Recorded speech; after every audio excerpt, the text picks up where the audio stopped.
नमस्कार, मैं हूं संजय शर्मा। आप देख रहे हैं 4 PM न्यूज नेटवर्क। आपने तस्वीर देख ली होगी, अमेरिका में फिर एक भारतीय छात्र को बेरहमी से पीटकर उसको हथकड़ी बेड़ी लगाकर वापस किया जा रहा है। पहले भी दर्जनों भारतीयों को वापस किया गया इसी तरह हथकड़ी और बेड़ी लगाकर, लेकिन हमारे सरकार के मुंह से आवाज नहीं निकल रही। पता नहीं क्या हो गया। उधर बीबीसी ने रिपोर्ट जारी करके बता दिया है कि कुंभ में असल में मरने वालों की संख्या कहीं ज्यादा थी और उत्तर प्रदेश सरकार ने इसमें बहुत ही घोटाला किया। आखिर अब सरकार के पास कहने को बचता क्या है? ऐसे तमाम सवालों के साथ मैंने अभय दुबे से बातचीत की है। बहुत शानदार बातचीत है। आपसे रिक्वेस्ट है, चैनल को सब्सक्राइब करिए, ज्वाइन करिए। चलते हैं अभय दुबे जी के पास। 4 PM न्यूज नेटवर्क में स्वागत है अभय दुबे जी आपका। बीबीसी की एक रिपोर्ट आई है जिसने योगी सरकार के माथे पर वो कलंक लगा दिया है जिसकी भरपाई या जिसकी सफाई संभव नहीं है। बीबीसी ने साबित किया है, बहुत विस्तार की रिपोर्ट है, कि कुंभ में 82 लोग मरे थे और डिटेल में है कि कुछ को मुआवजा नहीं दिया गया, कुछ से कहा गया कि 5 लाख रुपए ले लो, बोलो मत।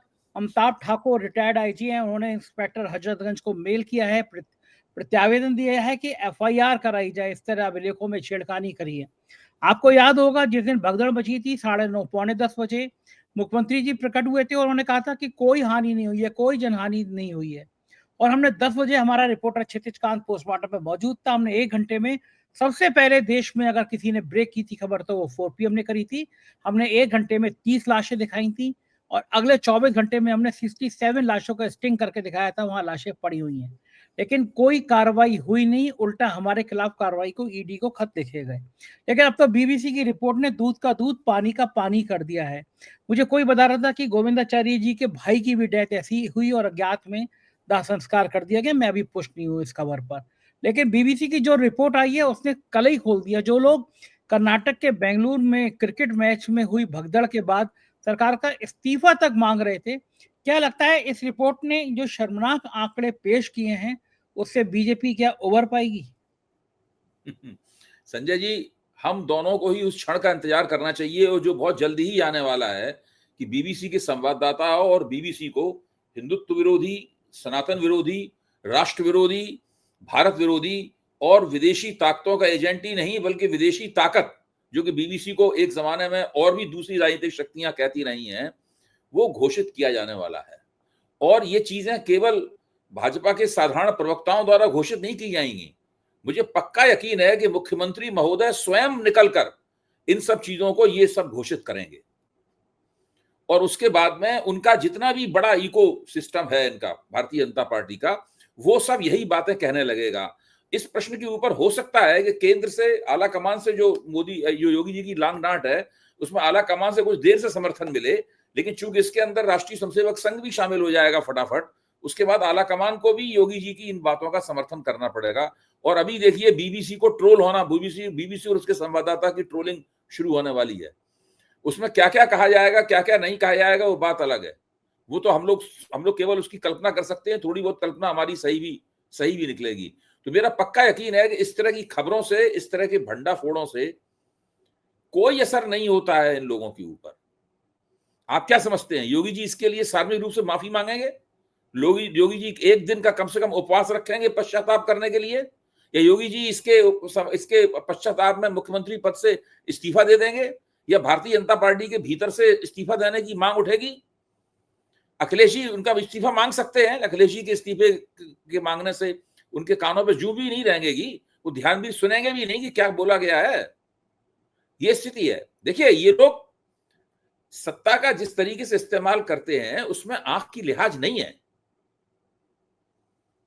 एक जमाना था, देखिए अभी 10-11 साल पहले जब कांग्रेस के ऊपर कोल घोटाले में और दूसरे तमाम घोटालों के अंदर तरह तरह के आरोप लग रहे थे, हम भी थे आरोप लगाने वालों में, हम क्यों मना करेंगे, हम नहीं थे।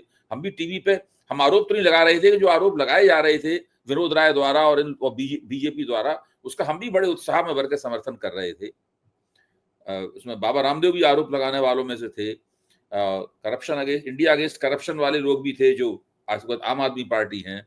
उसके बाद विवेकानंद फाउंडेशन की ताकतें जो थी, जो राष्ट्रीय स्वयंसेवक संघ से जुड़ी हुई हैं, जो बाद में पूरी मोदी सरकार उन्हीं लोगों ने संभाली, विवेकानंद फाउंडेशन के। भाई ये आपके डोभाल साहब कौन है? विवेकानंद फाउंडेशन है। निर्भय मिश्रा कौन है? विवेकानंद फाउंडेशन है। ये दो सबसे बड़ी ताकतें हैं जो संभालती रही मोदी जी की सरकार।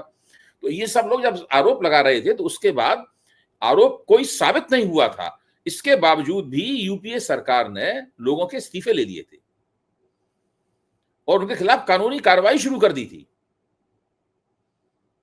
क्या आज होता है ऐसा? बीजेपी के मंत्री खुलकर बदजबानी करते हैं, फौजों के खिलाफ बोलते हैं, स्त्री विरोधी वक्तव्य देते हैं, मॉलेस्टेशन में स्त्रियों के, पहलवान लड़कियों के मॉलेस्टेशन के मुकदमे उनके खिलाफ दर्ज होते हैं, पोक्सो का मुकदमा उनके खिलाफ दर्ज होता है। क्या किसी के खिलाफ कोई कार्रवाई होती है बीजेपी के अंदर? कोई कार्रवाई नहीं होती, कोई निकाला नहीं आता, कुछ नहीं होता। निकाले जाने का स्तर यह है कि जब तक आप किसी बार वाला को गोद में बैठा के उसके गुप्तांगों से छेड़छाड़ नहीं करेंगे और आप कैमरे पर पकड़ नहीं आएंगे, या आप हाईवे के ऊपर आप जब तक पोर्नोग्राफी नहीं दिखाएंगे, लाइव पोर्नोग्राफी नहीं दिखाएंगे हाईवे के ऊपर, तब तक आपके खिलाफ कोई कार्रवाई नहीं होगी, निंदा भी नहीं की जाएगी आपकी। ये स्थिति है। तो ये आप उनसे उम्मीद मत कीजिए। हाँ, बीबीसी ने जो कहा है, इससे जो लोग खबरें देखते हैं, खबरों से प्रभावित होते हैं, उनके बीच में भारतीय जनता पार्टी की छवि खराब होगी। ये सब होगा, ये तो सब होगा, लेकिन और इससे ज्यादा आप आगे उम्मीद मत कीजिए। लेकिन जनमानस में एक छवि है, आप देखिए स्वामी अभिमुक्तेश्वरानंद ने कहा था कि साधु संत जहां कहीं डेथ हो जाए तब तक शुद्धि नहीं हो जाती, 10वां 13वीं नहीं हो जाता, हम भोजन नहीं करते। और वहां पे इतना बड़ा हादसा हुआ, केवल यही डर था कि अगर ये पता चल गया तो साधु संत स्नान नहीं करेंगे। तो एक तरह पूरी सरकार ने झूठ बोला, कहाँ तो भ्रष्टाचार की बातें भी सामने आ रही थी। और तो जो नैतिक समर्थन है या जनमानस में है, उसके अंदर ये जाएगा कि इन्होंने कुंभ के नाम पे भी झूठ बोला। देखिए, इसमें होता क्या है मैं आपको बताऊं, और जो मेरी अपनी समझ है वो मैं आप तक पहुंचाता हूं, और पहले भी इन बातों को कहता रहा हूं। इस प्रकार की जो घटनाएं होती हैं, वो घटनाएं तरह तरह के फिल्टरों से, समझ के, हर आदमी की समझ एक फिल्टर होती है। जैसे मेरी समझ एक फिल्टर है, कोई घटना है, कोई रिपोर्टिंग है, हम अखबार पढ़ते हैं, टीवी देखते हैं, उससे हमें जो सूचनाएं मिलती हैं वो उस फिल्टर से निकलकर हमारे दिमाग तक पहुंचती हैं और हमारी चेतना का निर्माण होता है। आपकी समझ भी एक फिल्टर है। इसी तरह हर व्यक्ति के पास अपनी समझ का एक फिल्टर होता है। तो तरह तरह के फिल्टरों से गुजरकर लोगों के दिमाग को प्रभावित करती है। जाहिर है कि इस तरह की रिपोर्ट जब आएगी तो जितने लोग इस रिपोर्ट से दो चार होंगे, उनकी समझ के ऊपर भाजपा के खिलाफ एक निगेटिव, एक नकारात्मक असर पड़ेगा। भाजपा की छवि खराब होगी, उनके दिमाग में इसकी एक परत जम जाएगी, एक खामोश परत जम जाएगी। बहुत सारी परतें पहले से जमा हुई हैं, उसमें एक परत और जम जाएगी। भारतीय जनता पार्टी वाले झूठ बोलते हैं, भारतीय जनता पार्टी वालों को सार्वजनिक जीवन में अपनी साख की कोई परवाह नहीं है, और किसी भी बात पे कभी अफसोस नहीं व्यक्त करते, कभी सॉरी नहीं बोलते भारतीय जनता पार्टी वाले। कोई कितना भी बड़ा अपराध करते, किसी को पार्टी से निकाला नहीं जाता, किसी को पद से बर्खास्त नहीं किया जाता, किसी को सरकार से नहीं निकाला जाता, कुछ नहीं होता भारतीय जनता पार्टी। जब कभी 4 साल बाद, 5 साल बाद किसी का टिकट काट दिया जाता तो कहा जाता है देखिए उस घटना की वजह से इनका टिकट कटा। कहने वाले को कैसे पता भाई उस घटना की वजह से टिकट कटा? जबकि सर्वे होता है, पता लगा हार जाएगा बंदा, इसलिए टिकट कटता है। तो ये स्थितियां हैं, धीरे धीरे करके ये चीजें जमा होती रहती हैं, और अंत में कभी कोई क्षण ऐसा आता है जब वोटर अपना हथौड़ा चलाता है। ये सब चीजें जमा होती रहती हैं, इनसे वोटर का मन बनता है, और एक दिन वो तय करता है कि भाई अब इस सरकार को वोट नहीं देंगे। पिछली बार हमने दिया था, उससे पिछली बार भी वोट दिया था, विधानसभा में भी दिया, लोकसभा में दिया था, 4 बार 5 बार दे चुके। अब 5वीं 6वीं बार हम वोट नहीं देंगे। इस प्रकार का मन बनता है, तो देर से इसका असर दिखाई पड़ता है। आज की तारीख में हम चाहें कि इसके खिलाफ कोई बड़ी प्रतिक्रिया, प्रतिक्रिया तो एक जमाने में होती भी थी जब आंदोलनों के दौर थे, ऐसे किसी मुद्दे को विरोधी पार्टियां पकड़ती थी, सड़क पे निकलती थी, उनके कार्यकर्ता जो है, तब टीवी वगैरह नहीं था, केवल जो अखबार का कैमरा था उसी की तस्वीर सवेरे छपती थी, बाकी किसी कुछ, या तो चश्मीद गवाह होते थे आप, लाठी चार्ज, धरने और आंसू गैस के, हम और आप दोनों कितने दिन तक इसके चश्मीद गवाह रहे, पत्रकार के तौर पर, पॉलिटिकल एक्टिविस्ट के तौर पर। सवेरे अखबार में खबर छपती थी रिपोर्टर की कलम से, और एक बड़ी सी तस्वीर छपती थी। इसके अलावा ना विजुअलिटी थी, बाकी टेक्सचुअलिटी थी, यानी टेक्स्ट था, अखबार में छपी हुई खबर थी उसके बाद। आजकल क्या है कि वो आंदोलन वगैरह होता नहीं है, 5-10 लोग जमा हो जाते हैं, उछलकूद मचाते हैं वो लेकर, और टीवी पे सीन आ जाता है, इसके अलावा और कुछ होता नहीं है। इसलिए सड़क पे कोई आंदोलन नहीं होता है, तो लोगों के अंदर जो समर्थन या विरोध जमा होता है वो खामोश जमा होता रहता है। उसकी अभिव्यक्ति कोई होती नहीं है कोई उसमें। इसमें दो तरह की, एक और बात बता दूं, इसमें दो तरह के असर होते हैं, या कह सकते हैं आप तीन तरह के असर होते हैं। एक तो ऐसा तबका होता है जिसके ऊपर इस घटना का, इस बीबीसी की रिपोर्ट का कोई असर नहीं होगा, वो भाजपा का समर्थक था, है और आगे भी रहेगा। दूसरा ऐसा तबका है जो भाजपा के खिलाफ सोचने की शुरुआत कर देगा। एकदम नहीं खिलाफ होगा, लेकिन सोचने लगेगा कि भाई मामला कुछ गड़बड़ है, देखते हैं अभी, मतलब उतना भाजपा का निश्चित वोटर नहीं रहेगा। तीसरा तबका ऐसा होगा जो कहेगा, आज ही कल इस रिपोर्ट को देखते ही मान लेगा कि भाई ये पार्टी इस काबिल नहीं है कि उसको वोट दिया जाए। अबे जी, उधर दूसरी तरफ एक तस्वीर अमेरिका से फिर आई है कि नौजवान छात्र को गिरा के पुलिस पीट रही है, हथकड़ी बेड़ी लगा के डिपोर्ट किया जा रहा है, और अभी भी मोदी सरकार की हिम्मत नहीं हो रही है कि अमेरिका को पूछ ले कि आप भारतीयों के संग व्यवहार क्यों कर रहे हैं। कांग्रेस ने फिर तीखा हमला बोला है और कहा है कि मोदी सरकार बार बार पता नहीं क्यों डर रही है, क्यों सरेंडर कर रही है। पूछना चाहिए ट्रंप से कि भारतीयों के साथ इतना मिसबिहेव क्यों हो रहा है। क्या लग रहा है, इतना क्यों डर गए हैं ट्रंप से कि मोदी जी के मुंह से आवाज नहीं निकल रही। एक भारतीय की फिर तस्वीर, शर्मनाक तस्वीर सामने आई है अमेरिका से, हथकड़ी बेड़ी डाल के पहले भी वापस किया गया था। इस तरह की तस्वीरें तो पूरे देश का सिर झुकाती हैं। लेकिन भारतीय जनता पार्टी दूसरी तरीके से सोचती है। हम लोग जिस तरीके से सोचते हैं, हम लोगों में जो प्रतिक्रिया होती है, और उसी के आलोक में हम लोग भारतीय जनता पार्टी से एक दूसरे तरह की प्रतिक्रिया की अपेक्षा करते हैं। भाजपा इस तरह से नहीं सोचती। भारतीय जनता पार्टी मानती है कि चुनाव जब होगा तो उसको हम दूसरे तरीके से प्रबंधित करेंगे। हमारी लोकप्रियता इसके आधार पर नहीं तय होती है। हां, अगर विपक्ष इन चीजों को एक प्रभावी मुद्दा बनाए तब भारतीय जनता पार्टी इनके प्रति चिंतित होती है। फिर इसको अंग्रेजी में एक शब्द कहते हैं, व्हाट अबाउटरी शुरू होती है, चेरी पिकिंग शुरू होती है।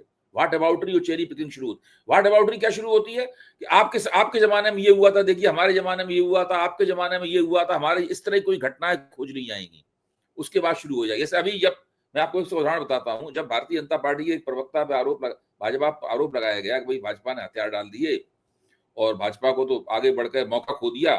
बड़े बड़े सेनाध्यक्षों ने भी ये बात कही है, भाजपा को अभी संघर्ष विराम, अमेरिका के दबाव में आगे संघर्ष विराम नहीं करना चाहिए थे। तो फौरन भाजपा के प्रवक्ता मानिक शाह की किताब में से एक लाइन दो निकाल के पढ़ने लगे, जिसमें मानिक शाह ने शिमला समझौते की आलोचना की थी कि देखिए, आप उस वक्त मानिक शाह तक ने शिमला समझौते की आलोचना की थी कि अगर अभी समझौता, रूस और अमेरिका के दबाव में समझौता अगर ना होता तो अच्छा था। वो उन्होंने लाइन पढ़ के सुना दी। तो टीवी की डिबेट उन्होंने जीत ली। टीवी की डिबेट में उन्होंने अपनी गोटी लाल कर ली। ये अलग बात है कि जनता इस बात से कोई प्रभावित नहीं होती है। जनता तो ये जानती है कि इंदिरा गांधी ने पाकिस्तान के 2 टुकड़े कर दिए थे। मानिक शाह ने अपनी किताब में लिखा था, इसके आधार पर जनता इंदिरा गांधी की छवि को नहीं बदलेगी। लेकिन टीवी की इस रिपोर्ट में उन्होंने अपनी बात कह ली, गर्मा गर्म हलवा खाया उन्होंने और खिलाया पब्लिक को। तो अब आगे इसका क्या होगा, इन चीजों के संचित परिणाम क्या होंगे, भाजपा के जनाधार पर इसका क्या असर पड़ेगा, जो भाजपा के प्रशंसक और समर्थक थे वो लोग किस तरीके से सोच रहे हैं, हमारे पास वो कौन सा माइक्रोस्कोप है जिसके अंदर हम देखकर ये झांक सकें उन लोगों के मन में कि क्या हो रहा है। ये एक बहुत बड़ी बात है। और सर्वे इसीलिए होते हैं, सर्वे के जरिए इन सब बातों का पता लगता है। ये बात सही है, लेकिन सर्वे में भी बहुत सारे गड़बड़ियां होने लगी हैं, हम लोग तो जानते ही हैं इस बात को। अच्छा भाई, ये कब तक ऐसा होगा कि आपकी सही है कि इन तमाम बातों से भाजपा को कोई फायदा नहीं हो रहा है। एक चीज निश्चित है, हर बात का नुकसान हो रहा है।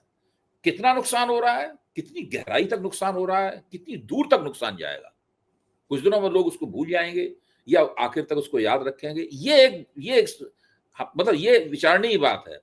लेकिन ये तो बिल्कुल तय है, भाजपा वाले भी जानते हैं कि इन तमाम घटनाओं से जो अमेरिका में हो रही हैं, ट्रंप जो बयान दे रहे हैं, उससे भाजपा को कोई लाभ नहीं हो रहा है। भाजपा की राजनीति के ऊपर और भाजपा के इस पूरे मसले से निपटने के तरीके के ऊपर लोगों के मन में संदेह हैं। और अमेरिका में होने वाली, ट्रंप द्वारा कही जाने वाली हर बात, अमेरिका द्वारा की जाने वाला हर कृत्य जो भारत विरोधी कृत्य है, भारतीयों का अपमान करता है, उससे लोगों के मन में भारतीय जनता पार्टी के ऊपर संदेह गहराता जा रहा है। और ये संदेह, हाँ, ये बस फिर से मैं एक बात कहूंगा, ये कितनी दूर तक रहेगा, कितनी दूर तक एक प्रभाव करेगा, ये देखने वाली बात। बिल्कुल ठीक है, लेकिन अब बताइए मुझे कि कब तक हम लोग सहेंगे? अमेरिका एक के बाद एक और बदतमीजी करेगा, रोज अपमानित करेगा, रोज गाली देगा, रोज बार-बार कहेगा मैंने देखिए, सीज़ फायर कराया। अगर सरकार इसके प्रति एक असहनशील रवैया अपनाती और सरकार अगर इसका प्रतिरोध करती, तो पहली बार जब उन्होंने लोगों को हथकड़ी बड़ी लगा के भेजा था, उसी वक्त बहुत जबरदस्त प्रतिरोध करना चाहिए था और कहना चाहिए था कि हम हवाई जहाजों को, ऐसे हवाई जहाजों को आगे से भारत में भारत भारतीय जमीन पर उतरने भी नहीं देंगे और हम अपने हवाई जहाज भेजेंगे। उसमें हम अपने अपने नागरिकों को, आपके लिए वो होंगे गैर कानूनी नागरिक, गैर कानूनी अमेरिकी, लेकिन हमारे लिए तो भारतीय नागरिक हैं, उनको हम लाएंगे यहाँ पर, जो जिंदगी की मजबूरियों के कारण वहां चले गए हैं अमेरिका में, कोई डंकी मार के गए हैं, कुछ वहां पे गए थे, उन्होंने अपने दौरे को ओवर एक्सटेंडेड कर लिया वहां। अब हम लाएंगे और अपने अपने देश में आके उनको रोजगार देंगे और उनके लिए जगह बनाएंगे। ये सब हिम्मत करके ये कहते और करते और सीना तान कर खड़े होते मोदी जी, डोनाल्ड ट्रंप की आंखों में आंखें डालते। वो तो लगातार कभी एलन मस्क के बच्चों को खिला रहे हैं, कभी जेडी वेंस के बच्चों को खिला रहे हैं, कभी किसी के बाबा बन रहे हैं, कभी किसी के नाना बन रहे हैं, ये सब चल रहा है। ऐसे ही चलता रहेगा, ये मानते रहेंगे कि बच्चों को खिला-खिला के पूरे यहाँ के भारत के भी बच्चे खुश हो उनकी जाएँगे। शैली, उनकी राजनीति की तो शैली यही है भाई। आप जो राजनीति की शैली अपना अतीत में जिस निकट अतीत में जिन शैलियों के कारण आपको सफल रहे हैं, मतलब उस शैली को आप क्यों छोड़ेंगे? इनका तो स्टाइल यही है, विदेश नीति के नाम पर फोटो अपॉर्चुनिटी। विदेश नीति के नाम पर ये लोग सिर्फ फोटो अपॉर्चुनिटी रखते हैं और बाकी विदेश नीति इनकी पूरी तरीके से ढक्कन हो चुकी है। विदेश नीति में कुछ है नहीं। बिल्कुल, ये लगता है कि पिछले दिनों में योगी आदित्यनाथ ने अप्रत्याशित रूप से कहा कि राष्ट्रपति से मुलाकात करनी है, फिर वो अमित शाह से मिल लिए। जबकि अमित शाह और योगी आदित्यनाथ के बीच में बड़ी कटुता थी। खबर आई कि वो यहाँ पे जो पुलिस भर्ती वाले जो रिजल्ट्स हैं, उन बच्चों को, नौजवानों को अमित शाह बाँटेंगे। अमित शाह की उत्तर प्रदेश में अचानक एक्टिविटी बढ़ रही है, योगी आदित्यनाथ मिल रहे हैं। क्या भारतीय जनता पार्टी में राष्ट्रीय अध्यक्ष बनने के पहले या बाद कोई और बड़ी राजनीति देखने को मिल सकती है? क्या लगता है आपको? ये भी हो सकता है कि इसमें अमित शाह और योगी आदित्यनाथ के बीच में जो एक कड़वाहट पैदा हुई और एक रनिंग बैटल दोनों के बीच में लगातार चल रही है, जद्दोजहद, इसमें हो सकता है कि राष्ट्रीय स्वयंसेवक संघ ने हस्तक्षेप किया। देखिए, ऑपरेशन सिंदूर के बाद में कुछ ना कुछ तो राष्ट्रीय स्वयंसेवक संघ और इन लोगों के बीच के समीकरण शायद बदले हैं, क्योंकि जिस तरह अमेरिका परस्ती दिखाई है, अमेरिका के पिट्ठू बने, उसका संघ की तरफ से कोई विरोध नहीं आया है। कोई अगर आपकी निगाह में कोई इस तरह का संकेत आया हो तो आप बताइए, मेरा ध्यान उस तरफ खींचिए। मुझे नहीं नहीं, लगता है नहीं। कि उनकी तरफ से कोई एक संकेत आया है। मुझे लगता है कि संघ ये मानता है कि मोदी ने ठीक किया जो कुछ किया। और संघ ये मानता है, चूंकि अब मोदी ने ये ठीक, जिसमें मोदी को संघ की तरफ से कुछ ना कुछ तो ब्राउनी पॉइंट्स मिले ही है, कुछ ना कुछ तो मोदी को संघ की तरफ से इसका श्रेय गया ही है। तो अगर तो ये श्रेय गया तो माना जाए कि फिर भाजपा का राष्ट्रीय अध्यक्ष भी अब मोदी जी की मर्जी से तय हो जाएगा? नहीं, ये तो नहीं माना जा सकता अभी, ये तो नहीं माना जा सकता कि मोदी जी की मर्जी से तय होगा। लेकिन जो समीकरणों के अंदर जो तनाव था, मेरे ख्याल से जैसे जब शीत युद्ध हुआ करता तो एक शब्द आया करता था, तनाव शैथिल्य। आपको याद होगा, हम लोग अक्सर लिखा करते थे, हाँ, हाँ, हाँ। तनाव शैथिल्य। तो ये इन दोनों के बीच में जो शीत युद्ध चल रहा था, तो उसमें तनाव शैथिल्य जो है ना, मतलब जो है वो मेरे ख्याल से हुआ है जरूर, ऐसा मेरा अंदाज है। ये लगता है, लेकिन अभी अगले 2 महीने बड़े सेंसिटिव हैं। सितंबर में मोदी जी हो जाएंगे 75 ईयर के और फिर मांग उठेगी कि भाई अब आपने तो नियम बनाया था कि 75 साल के हो जाओगे तो। कौन मांग करेगा संजय जी, कौन करेगा मांग? मतलब आपको लगता है बीजेपी के एमपी में किसी में हिम्मत बची नहीं है? अरे वाह, कमाल करते हैं आप। जिस दिन बीजेपी के एमपी ये मांग कर लेंगे जो है ना, उस दिन देश में लोकतंत्र ही बदल जाएगा। जब बीजेपी की एमपी अगर ये मांग कर लेंगे संजय जी, उस दिन देश में लोकतंत्र बदल जाएगा। भारत के लोकतंत्र के ऊपर विश्व के सर्वश्रेष्ठ लोकतंत्र का मुकुट पहना दिया जाएगा हम लोगों को। हम लोग सब एक मुकुट लगा घूमा करेंगे, लिखा करेंगे विश्व के सर्वश्रेष्ठ लोकतंत्र के नागरिक। जिस दिन भारतीय जनता पार्टी के एमपी ये खड़े होकर कहेंगे कि नरेंद्र मोदी के 75 साल हो गए, इनको अब बदलो, इनको रिटायरमेंट दो, इसलिए किसी और को बनाओ,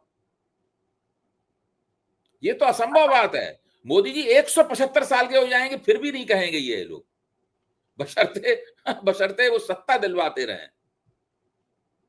लेकिन आपको लगता है कि वो जो ग्लैमर है, जो जादू है मोदी जी का कि कहीं पे भी चुनाव जिता देंगे, वो लोकसभा चुनाव के बाद बड़ा फीका हुआ है, नहीं, वो धूमिल हुआ है ग्लैमर और ये घटा जो है, ग्लैमर घटा है, लेकिन देखिए विकल्प क्या है उन लोगों के पास मोदी जी का? अच्छा बताइए कौन सा ऐसा नेता है जो मोदी जी को हटा के ले आएंगे और इतने बड़े पैमाने पर उससे ये उम्मीद रखेंगे कि वही वोट ले आएगा वो, या सारे देश में अचानक लोकप्रिय कौन किसी आदमी को प्रधानमंत्री अगर बनाएंगे तो उसको सारे देश में लोकप्रिय होने में, समझने में बड़ी मुश्किल देर लगेगी ना उसके अंदर।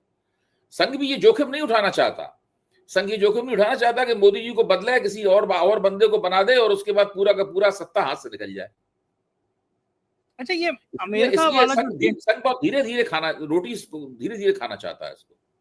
ये जो अमेरिका का डेंट लगा है, अमेरिका का अभी तक भारत पाकिस्तान के द्विपक्षीय मामले में कोई तीसरे देश का हम समझौता सहन नहीं करते थे, लेकिन ये जो अमेरिका का झटका लगा है, उसने कहा कि भाई मैंने मध्यस्थता कराई, मैंने कहा युद्ध नहीं होगा, इससे मोदी जी की छवि पर कितना असर पड़ा है? देखिए ये भारत और पाकिस्तान के बीच में मामला द्विपक्षीय है कि त्रिपक्षीय है कि अंतर्राष्ट्रीयकरण हो गया है इसका, ये जब हम लोग आपस में चर्चा करते हैं या विदेश नीति के प्रति उत्सुक लोग चर्चा करते हैं तो उनके बीच की चर्चा है ये। आम लोग इसको, इस पूरे मसले को इस चर्चा की रोशनी में नहीं देखते। उन्हें इससे खास मतलब नहीं है कि ये द्विपक्षीय है कि त्रिपक्षीय मामला है। उन्हें इससे मतलब है कि पाकिस्तान को कितने थप्पड़ मारे गए और लातें घूंसे मारे कि नहीं मारे गए पाकिस्तान को उचित सबक सिखाया गया कि नहीं सिखाया गया। सरकार का मानना है कि हमने बहुत सबक सिखाया। पब्लिक का मानना यह है कि सबक सिखाने की जब शुरुआत ही हो रही थी तभी इन लोगों ने हाथ खींच लिया और पाकिस्तान को पतली गली से निकल जाने का मौका दे दिया, और इसमें अमेरिका का दबाव रहा। लोग इसको इस तरीके से देखते हैं। बिल्कुल ठीक बात है, यही ये तरीके है, ये देखते हैं, और यही चीज मोदी जी को परेशान कर रही है, भाजपा को परेशान कर रही है। इसीलिए आप देखिए जो उन्होंने अपनी खूबियां अपनी जो उपलब्धियां गिनाई हैं, उसमें कोई खास ऐसा कोई दावा नहीं किया गया है कि हमने कुछ पाकिस्तान के खिलाफ कुछ कर दिया है। बिल्कुल ठीक बात है अभय जी, हकीकत यही है। बहुत बहुत शुक्रिया, आपने हमें इतना समय दिया, बातचीत की, थैंक यू। ये थे अभय दुबे जी, पूरी बातचीत सुनी, मुझे यकीन है बातचीत आपको पसंद आई होगी। आपके प्यार भरे कमेंट का मुझे इंतजार है। शुक्रिया, थैंक यू।